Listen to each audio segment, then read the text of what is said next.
You guys remember when this happened, right? Freeland, how come the IRGC is not a terrorist group? That's a reporter from Rebel News by the name of David Menzies. Now, it's not unusual for members of the media to ask questions to elected officials, but what happened next was wild.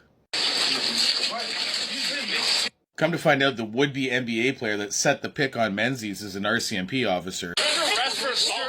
Why are you pushing me? You're under arrest for assault.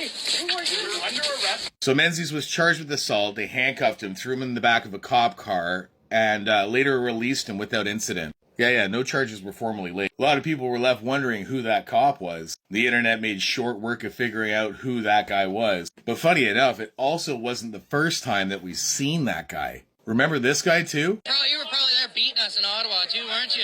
Pay for my fucking pool. Piece of shit. You probably liked it too, didn't you? Pay for my You probably pool. liked it getting fucking beat. I hope the water's nice, but anyways, they're old pals. Good. Names, don't do that. Names and badge numbers. Both of you guys in front of me would be nice. Name and badge number. Recorded right now. What's your name and badge number? Why?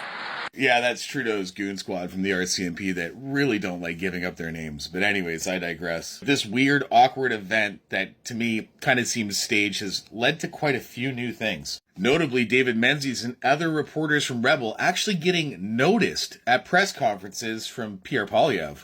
Here's Pierre looking incredibly nervous about what is about to come. Mr. Poilievre, the Liberals use both a carrot and a stick to control journalists in Canada. Menzies out there The looking for that carrot. is obviously government money, including massive payments to publishers and broadcasters. As far as I know, that's David Menzies' first ever question at a press conference with Pierre Poilievre. As a matter of fact, any politician for that matter, because the Trudeau government has prevented this news organization from being able to ask questions since they got in power. Now, say what you want about Rebel News and their leader, Ezra Levant, who I'm not a fan of, by the way, but it's interesting to see that look on Pierre's face when he starts to get a little bit nervous, like what Menzies is going to say. But anyways, the reason why I wanted to bring that up is because he was just asked a very different question by Rebel reporter Drea Humphreys just the other day. Drea Humphrey again with Rebel News. In the past several times, you have denounced the World Economic Forum, and you've made it clear to pledge that if your party forms government, you will ban your cabinet ministers from being involved with the World Economic Forum.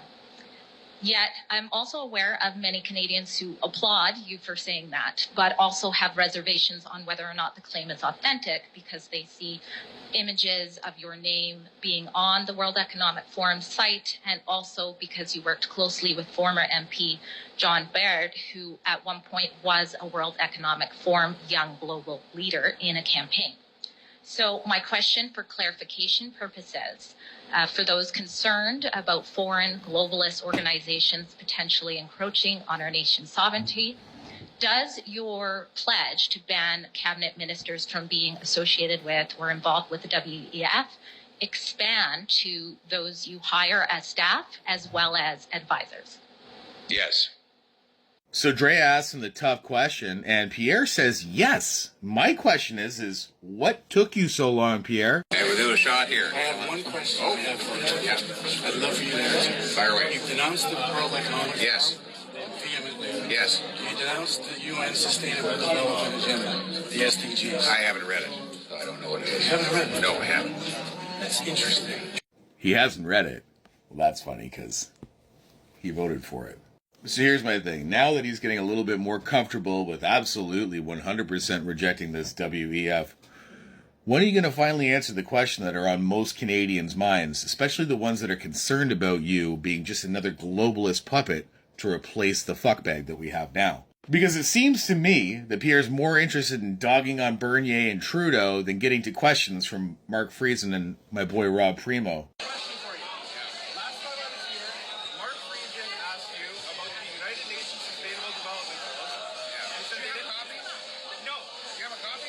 Come on, tell me you still don't know. You should bring a copy. But you have voted for favor in the House of Commons. Here, let me clarify this for you. Yes. He wants Rob to bring him a copy of the thing that he signed into law. We don't want to work for the WEF like Bernier. Right. We don't need someone like Bernier who wants a free trade deal with China, who's in favor of legalizing hard drugs. We don't need a guy who's just working day and night to keep Trudeau in power, which is C word. But you voted on Sustainable Development Act. The deflection to Bernier is hilarious. Just because a Canadian asks a conservative leader about their role with the UN, the WHO, and the WEF doesn't mean that you have to go to a different political party. We want real answers for the people who are likely going to take control. I don't want to hear any spin from fake conservatives. When you're Prime Minister, will you denounce the Paris Climate Accord or no? We're gonna hit the emissions reduction targets. Is it fair to say no, you won't then? We're gonna reduce the emissions, and we're going to deliver lower costs at the same time. So there you have it. He's still going to meet the goals. He's going to clamp down on us, reduce emissions, and somehow give us money back for it. Does anybody else think that sounds familiar? To be fair, that's from a couple of months ago. Maybe he's listened to the people.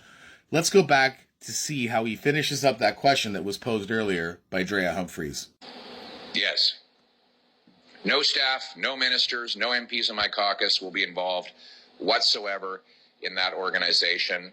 And no mention of the UN SDAs, no mention of the Paris Climate Accord, no mention of UNDRIP, no mention of the WHO Pandemic Treaty, even though his MP, Leslyn Lewis, has a petition in regards to this on the House of Commons website right now. But Pierre hasn't read it. Pause to read. It is a group of high-flying, high-tax, high-carbon hypocrites who all got on their private jets to fly off to a remote ski village where they talked about how working-class people should not be allowed to heat their homes or drive their pickup trucks. Perfect. So you should have no problem denouncing all of these plans from the United Nations and the WHO then, right? I mean, after all, those are the same people that were flying in on their private jets to that little remote skiing village, weren't they?